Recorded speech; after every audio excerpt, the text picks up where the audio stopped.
So, John, earlier today I sent you a picture because you had asked me, "Hey, when are we going to record?" And I was at the farm with Peyton. She was having horseback riding lessons. For those of you who aren't watching, I just rolled my eyes. Big roll, big body roll. But I sent you a picture, and it was really of the field or the not the stables, the riding arenas where the horses are and the practicing. But well, one is a ring, and then they have an arena down at anyway, it doesn't matter. Yeah. One thing you commented on right away, because we had forgotten to talk about it, or we never got to it last week on the episode, was the Tesla sitting there, the EV. And of course you wanted to, you said, "Hey, we forgot to talk about the Jeep EV." And which is, what did I just say? It was the Jeep Recon? The Recon. Yeah. And, because last week, this week it's Ron Burgundy, but last week John put EVs suck in his nameplate, which you guys don't see, but we see because it shows the title of the hosts down in the left-hand corner. To entertain you, you know. Yeah, I know. And I am very much entertained by it every single time I see it. But yes, there was an EV there this morning, and yes, we did forget, but Jeep, for those of you who are new to the podcast, which welcome, thank you for listening, and please bring a friend, and yeah, and if you don't like the podcast, do they bring a friend? Hey, let's starting a new thing. Earphone things. And so let's sit down and let's have a bottle of wine.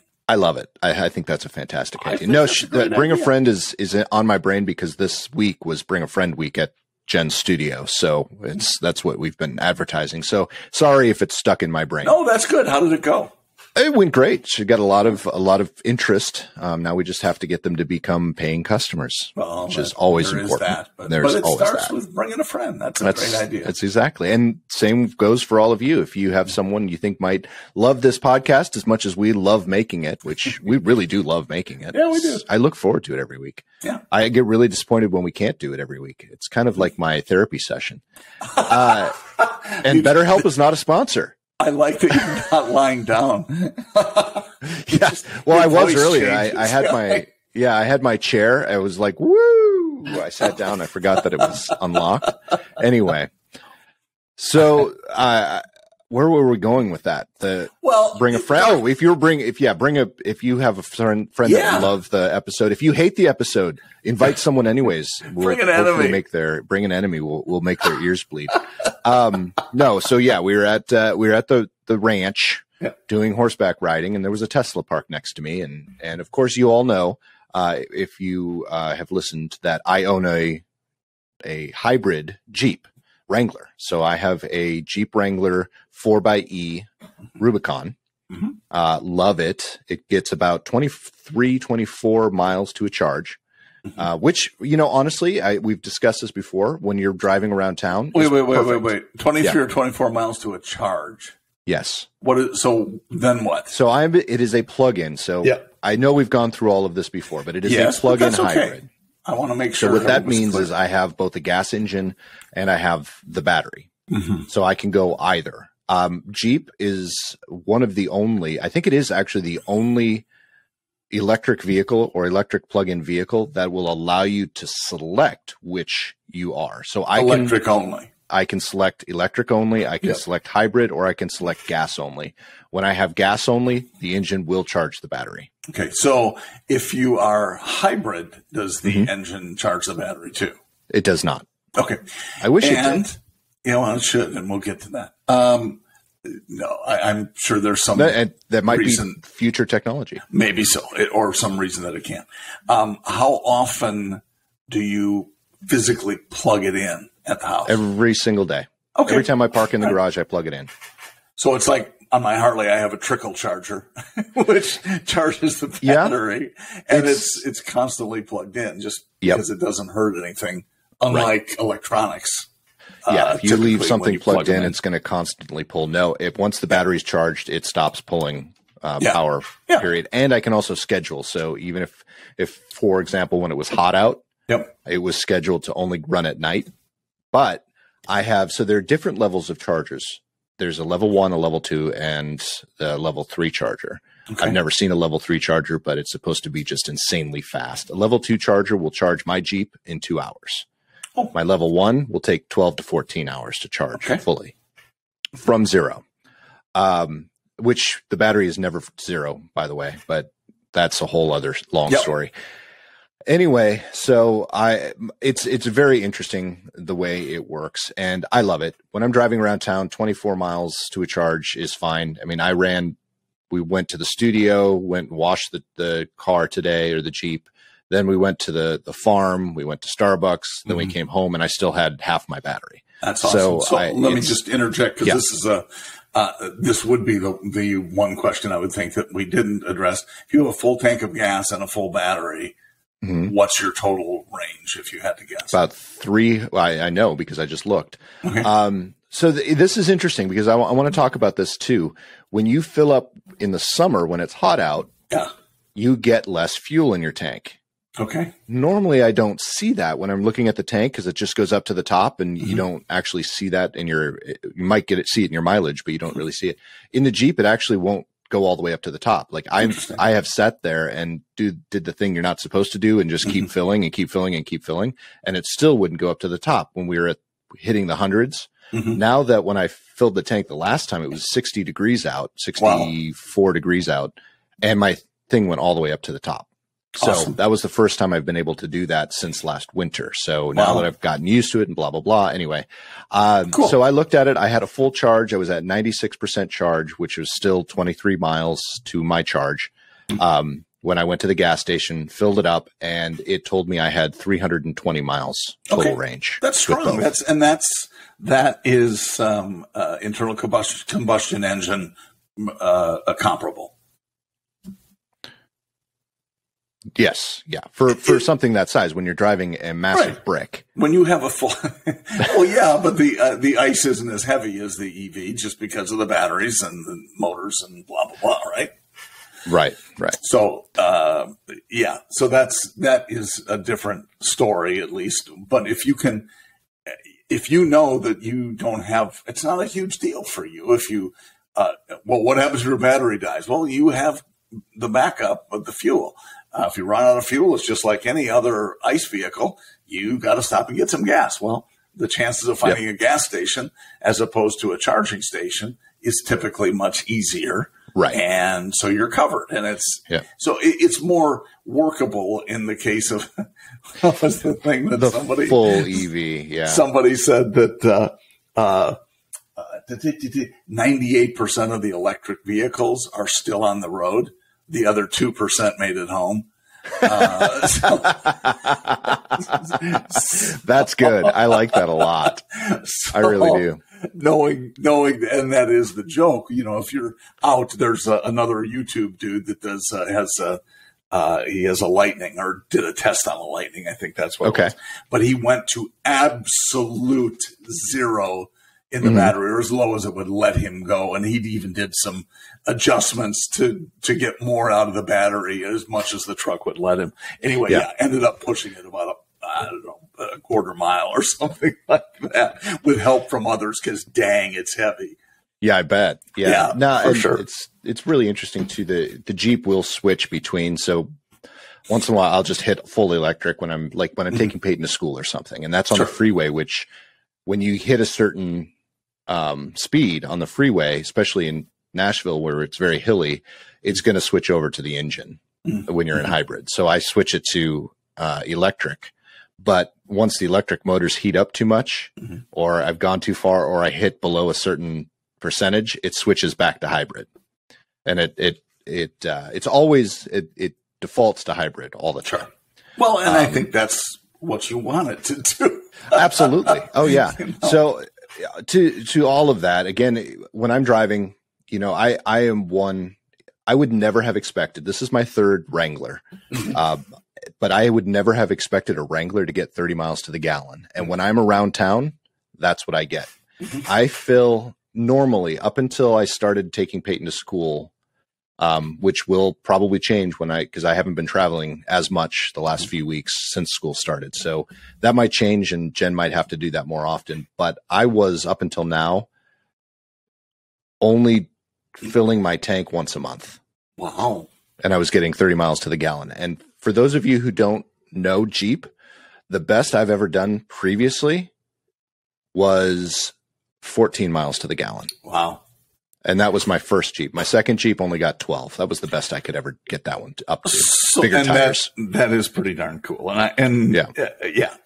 Because I know you're different than many in that I know you're an actual Jeep enthusiast. You have been a Jeep guy for a long time, since many years. Yeah. Since before I could even drive. Right. So it's not about jumping on board, because, it's the cool thing to do or whatever.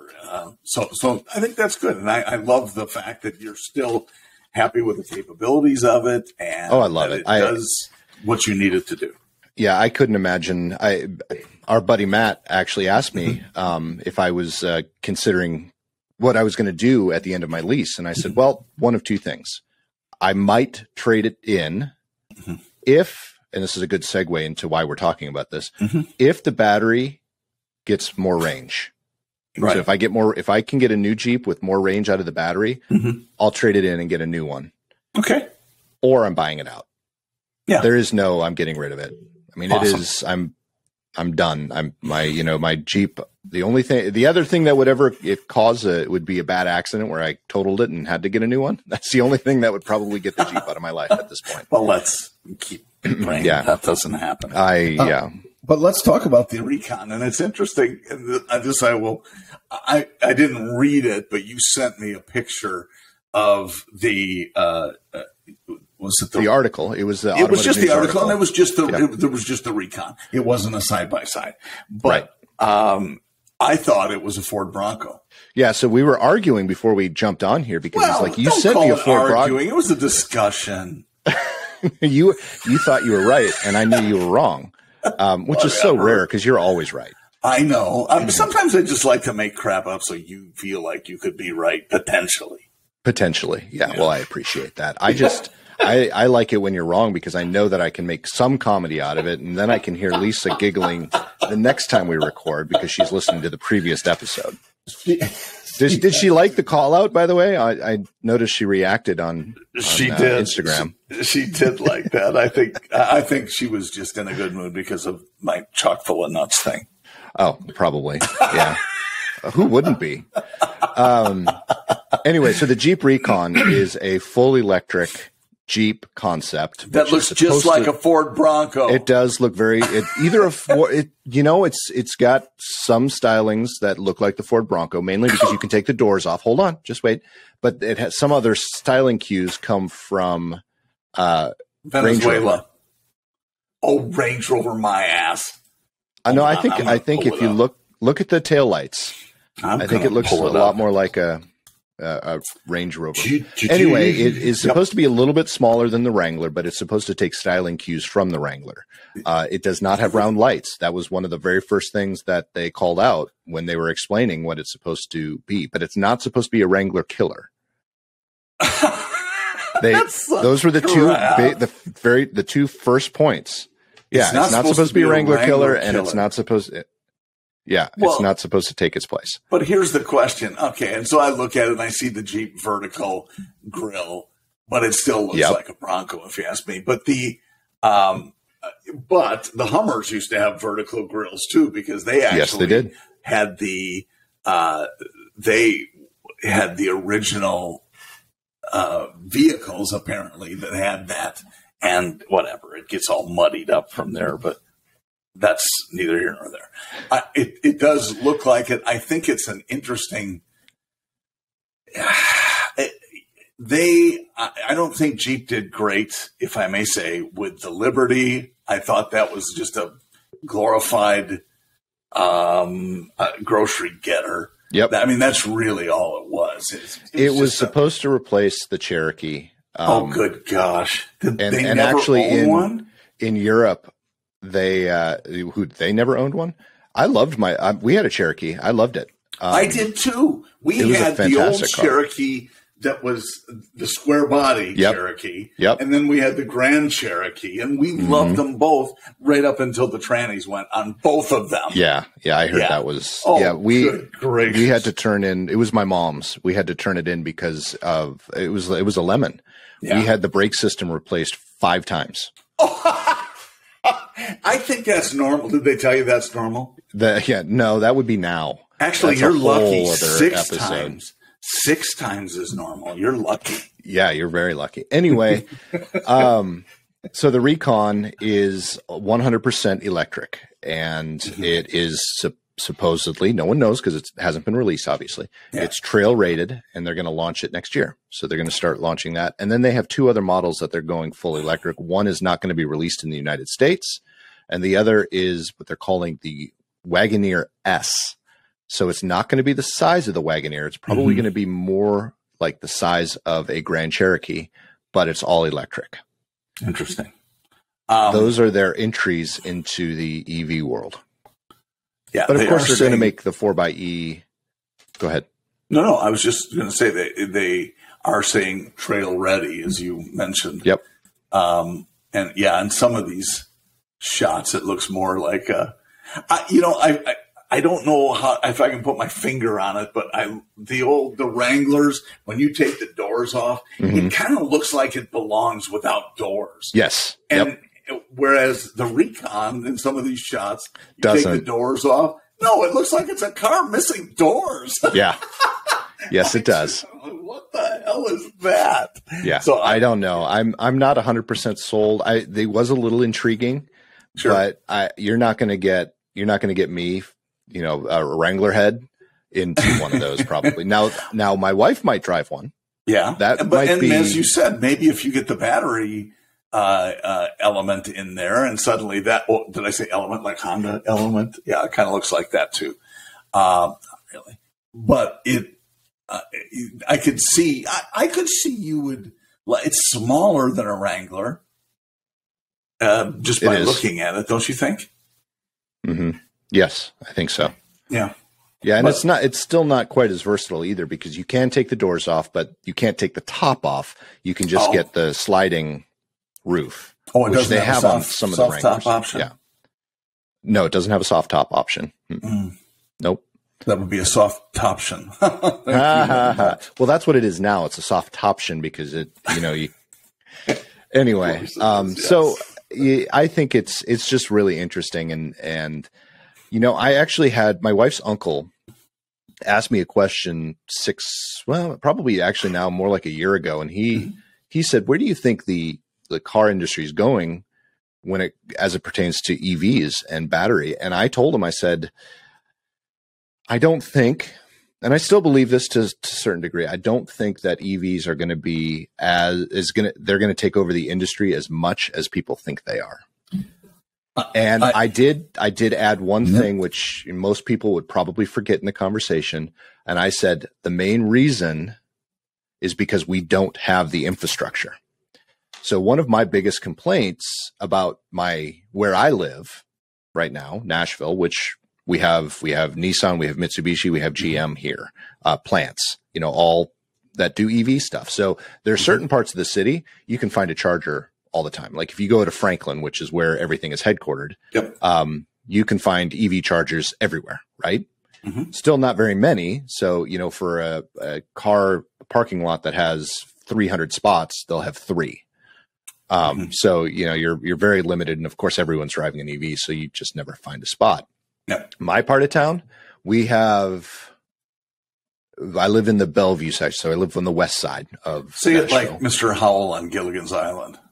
I don't know. I live in the Bellevue section. I live in the Bellevue. It's delightful here. Okay. Delightful. Anyway, we have, in the community that I live in, we have one place that has chargers, and they only have 3 of them. Yeah. And that's because, and get this, that's because it's the Ford Ice Center, like the Ford Automotive Company, who is sponsoring the Ford Ice Center, where there's 2 of them in Nashville, one on the west side, one on the east side. That's where the Predators practice. Got it. And they rotate between which ones they go to. So that's why they have EV chargers at the ice rink. It's the only place. That's pretty funny. So I will. I will so say yes. The infrastructure is just not there, and even if it were, no. Just let me say yes and to what you're saying. Yes, that is true. Okay, and we don't need to put our collective thumb on the scale in order to make them more desired. Why aren't we just going for the organic rollout of EVs? Yeah. Let them grow organically, and I believe they will, as long as the benefits outweigh the disadvantages. And if they don't, then what the hell are we bringing them out for anyway? Yeah, and I think also to that point, I think what they need to be doing, which is they're starting to do, is take the cars people already love and convert those. And you know what the number one selling EV is right now? The number one selling EV. Take Tesla. Well, the number one selling plug-in hybrid. Let's because Tesla is still probably going to take the cake when it comes to overall EV sales. But the number one plug-in hybrid, Jeep Wrangler 4xe. Really? And that's because it looks and acts and functions like a regular Jeep Wrangler. Yeah. So I am a firm believer that if you take vehicles and make vehicles that people already love, not try to reinvent the wheel, pun intended, then I think you're going to have more adoption. I think but the infrastructure still has to be there. But stop forcing adoption.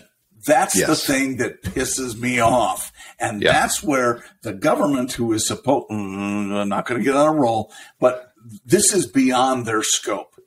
And their scope has become, let's make taxpayers who are driving ICE vehicles pay for taxpayers, potentially, who are driving EVs. And sorry, that's if I want to drive an EV, I'll drive an IV or an EV or with an IV. Or an IV, preferably with vodka. That would be great, but seriously, stop putting our thumb on the scale. If they're that good, and I think they are, they're that good, but again, made for that. There's infrastructure issues, but that's more. That is more geographical than it is anything else, Nick. That's when you go on the West Coast, there's all kinds of places to charge. East Coast, not as many cars per capita, but there are still more places. Let's talk about it. That the infrastructure comment goes far beyond just having a place to plug in. That part could be fairly easily solved, and I think the government is encouraging states. I just saw an article about all the states that are getting funding to put in chargers. Thumb on the scale. Exactly. But they're putting in chargers. So there will be plenty of chargers. Sure. But we don't have, I've sent the joke to you before. It's that meme that we've seen about California saying, everyone has to buy an EV in California, but by the way, you can't charge them. Well, that's not an infrastructure problem. That is a government problem. Well, both. No. That is a leadership problem, especially in that state. In that place, that is what the problem is. It's the same reason they have forest fires, because they refuse to cut down the trees and do deforestation. That's why. And then they blame it on climate change. Oh, wow, we can still do that. Okay, here I am. I said I was going to do that, but I did. I know, but let's talk about Texas. Let's use Texas as the example. Texas has its own grid. They've come out and said we couldn't support everyone converting over to electric vehicles because they understand that. And so this is what bad leadership does. They say everybody needs to do this. Oh, and by the way, we're dumping gas generators. But there are going to be blackouts. Sorry about that, but no gas generators. That's my point about infrastructure. We don't have the infrastructure but that's not to support all of them. That's not infrastructure. That's leadership. But it is. No. Well, infrastructure you're talking about, if it's 100%, I agree with you. Then, if everybody has one, if 50% of the people have one, Texas has its own grid, they still can't support 50%. Right. And 25% is arguable. But that's if people are forced to drive them. I think you and I are saying the same thing, though. I don't disagree, but infrastructure is what we have put together to make it work. And as a nation, I think as long as you use fossil fuels, you can absolutely do a lot more. Is it enough to handle 100%? Probably not, because not every man, woman, and child is going to drive one. You bring up a really good point too there, because the whole point of moving to EV is to eliminate fossil fuels, but then we've got to amp up the number of fossil fuels that we burn to charge the electric vehicles. Are you enjoying your new coal burning EV? Exactly. So anyway, neither here or there. I do think the technology is fantastic. I love it. Yes. I think I just like the fact that it's so freaking quiet. There are some real benefits, and I don't want to diminish that.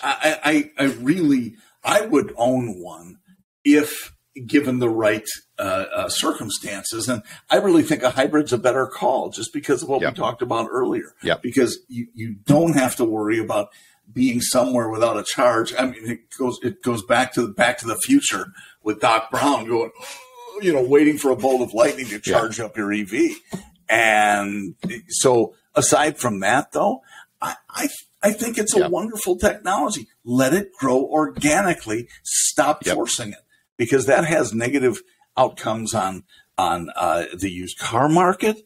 It has negative outcomes on people in the ICE industry, because changing that over automatically to EV is going to be, GM's going to do it. No, they're not. Just wait. Wait until the next president is elected, whether that's, in a couple years or in the next 4 years or 8 or whatever, however long. I don't even know how long the president's been in already, because it feels like 8 years.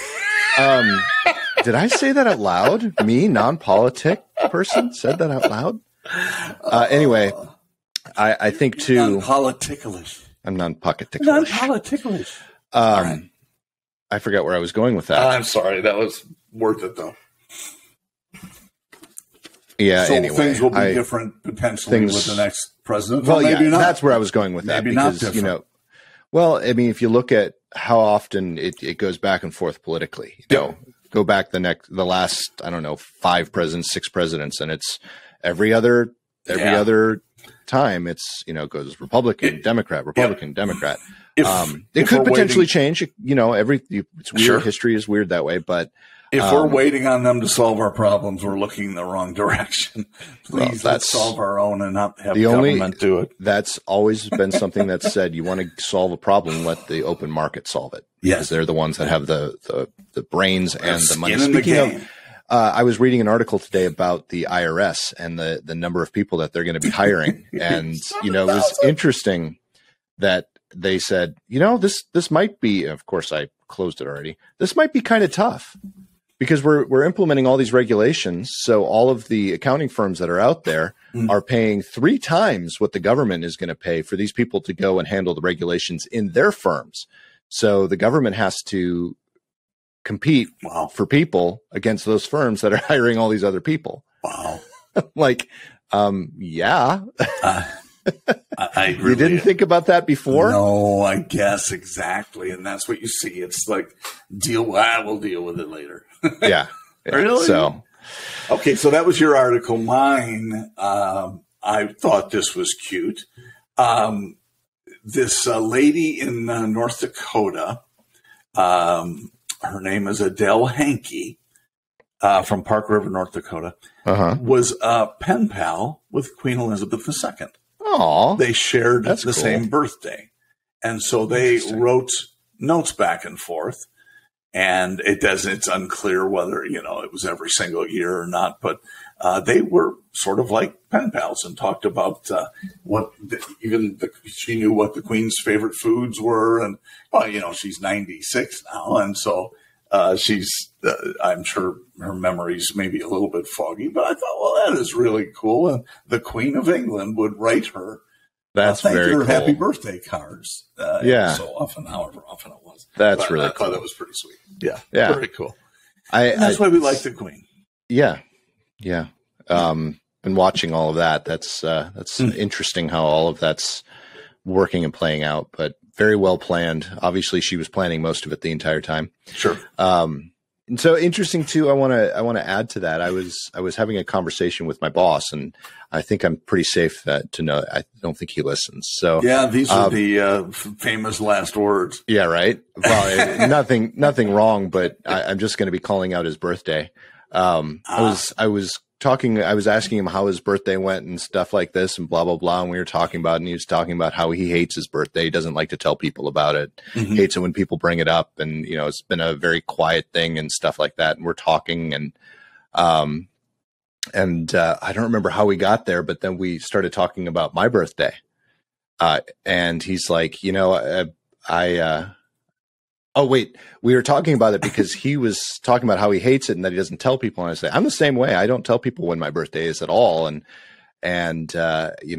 really try to stay as far away from telling people when it is because I don't want people to react to it. I don't even like my family talking about it. I don't like the fact that I don't like my birthday. Never have. And so he was going on and on and on. And I was telling him that. And he's like, well, I said, I bet you don't even know when my birthday is. Because our company auto generates messages that tells you when people's birthdays are. I don't know how I got out of it, but no one in the 7 years I've worked with our company, no one has ever known when my birthday was. Well, I know, but there's a difference. But so he's like, yeah, I don't even know when your birthday is. I usually get an alert, and he's like, when is your birthday? And I said, same day as yours. Nicely done. Well played. Yeah. After all of that, it was like a 20-minute conversation. When's your birthday? Same day as yours. It won't be hard to forget.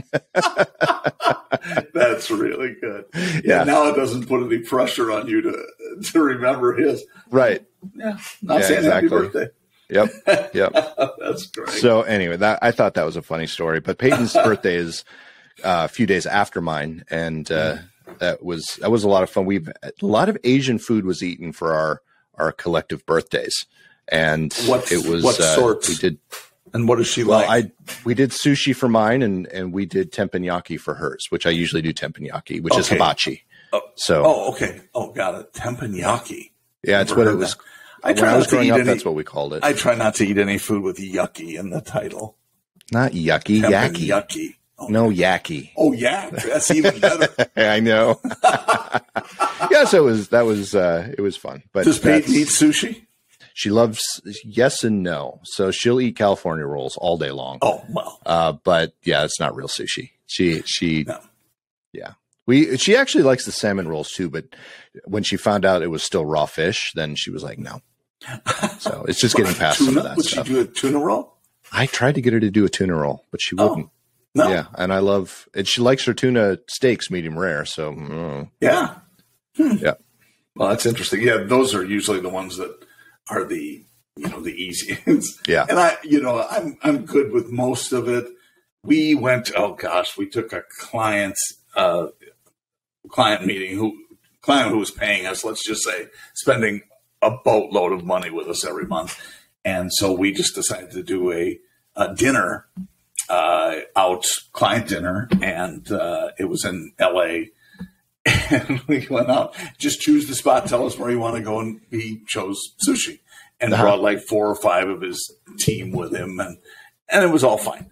And I went with one of the account executives, and we were in there, and I mean, there's everything. There's I won't even know the names, but sea urchins and and I look at them, and I'm like, God, I don't know if I want to do this. I would have trouble with sea urchin too. I've had it before, but it scares me. It's not bad. It's just it's a little slimy, but I like escargot. So yeah, one thing I won't try is blowfish. That probably I would not. No, that's poisonous if it's not prepared. Yeah, and I just don't trust people enough. I would pop it in my mouth, and then I couldn't deal with I already feel like that, Anyway, yes, for sure. they were asking me at the restaurant, they always ask the table, any allergies? Oh. And I wanted so badly to look at them and say, people. Nice. Yeah, but I told Peyton I was going to say that, and she's like, I'm so glad you didn't do that. I would have been so embarrassed. It would have been awesome. It would have been. Then I won't bring you the cannibal sushi. Exactly. Yeah, good. Yeah, please don't.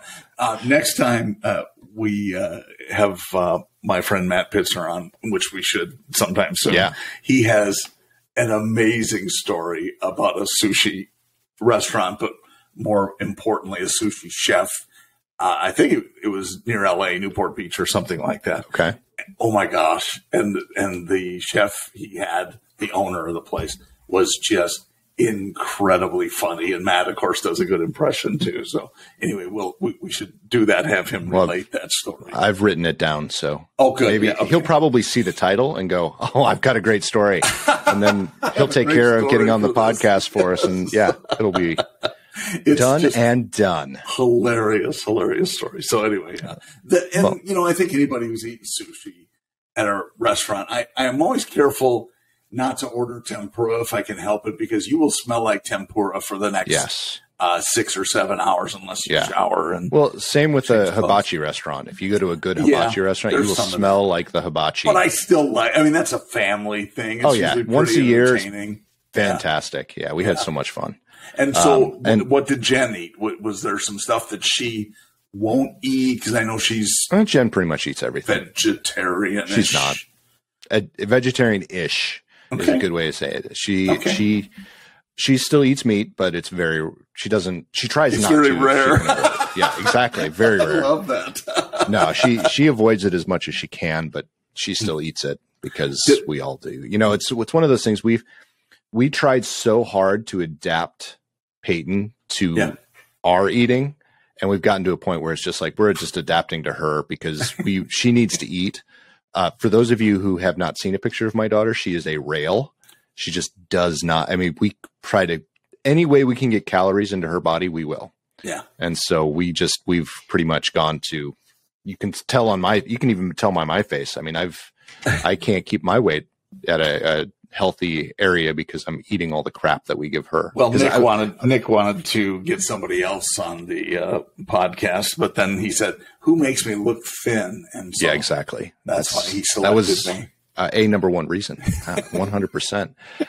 No, but so Jen eats everything now. Just again, the other part of it is we've gotten so busy. We used to cook.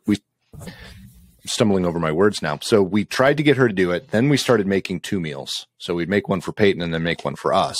Mm-hmm. And that just got to be too much. When I cook, I already make too many dishes. So you can ask Jen about that. I use every dish in the kitchen probably if I could. Yeah. So we just went to a point where we're just making 1 meal and we'll just eat it. Yeah. And it's usually not the healthiest. Yeah. We try to do our healthy during the day when we're making our lunches and stuff. Well, but dinner is what Peyton will eat. That's a good thing. Peyton likes her meat. As a preteen, that's very common. I mean, Michael was quite thin. He was a rail. He still is thin. I said, "You just wait. The freshman 20 will get you." And it was more like the freshman 40, but me too. He never got it. So he goes about 155 probably, and I'm just nice. Yeah, I was since the 10th grade. Yeah, I was 150 pounds when I went to freshman year of college. Wow. And now I hover. I did get down to 180, and I was so happy there. And I'm like, this is good. But since then, I'm back up to 200. Yeah. I'm like, I can't. So I'm working on losing it all again, but it's harder. Yeah, sure is. Got to do that whole workout thing. I'm just not. It gets a lot easier as you get older. To get bigger? Yeah. Yes, exactly. Yeah, it's pretty simple when you get older. And speaking of, I am going to go now. I know it's a little bit short. We usually go about 2 minutes longer, but you can go and we'll just keep. You can keep talking, absolutely. But I'm going to go have lunch with my family now that everyone's home. Well, what's for lunch? I don't know yet. I don't know that. I don't know. Come on. Probably salad, if I were to guess. Salad. Yeah. Okay. Well, I'm kind of with Peyton on this then. Let's have something better for dinner. Yeah, I don't even know what's for dinner yet. We'll figure that out pretty soon as well. I know. I'm planning meals in advance. It's perfect. Yeah. On that note, caw-caw! Everybody can tell. Well, they must get near the end. They did that stupid bird thing, and they said on any notes. The voices are all different. Anyway, folks, head up to PoddiMouths.com, see some of our last episodes, and obviously listen to and watch this one. We're actually going to be, before I got on here, I was working on transferring some of our stuff over to a new provider. And you might actually be able to start watching some of our videos on Spotify as well, if I set it up correctly. Or not. Cross your fingers. Yeah, if it's me, it's probably going to be a while. If that's helpful to you. If you look at us and you go, I much enjoyed listening only, then that's fine. Yeah. It's okay. Yep. So anyway, folks, have a great week. We enjoyed talking to each other and then letting you listen because, obviously it's kind of tough to talk when we're recording this. A little. A little. But, at least you can go to the water cooler and talk about the latest PoddiMouths episode. Do they still have water coolers? I have no idea. No, probably not. Okay. Anyway, folks, have a great week. We'll talk to you soon. Bye-bye. See ya.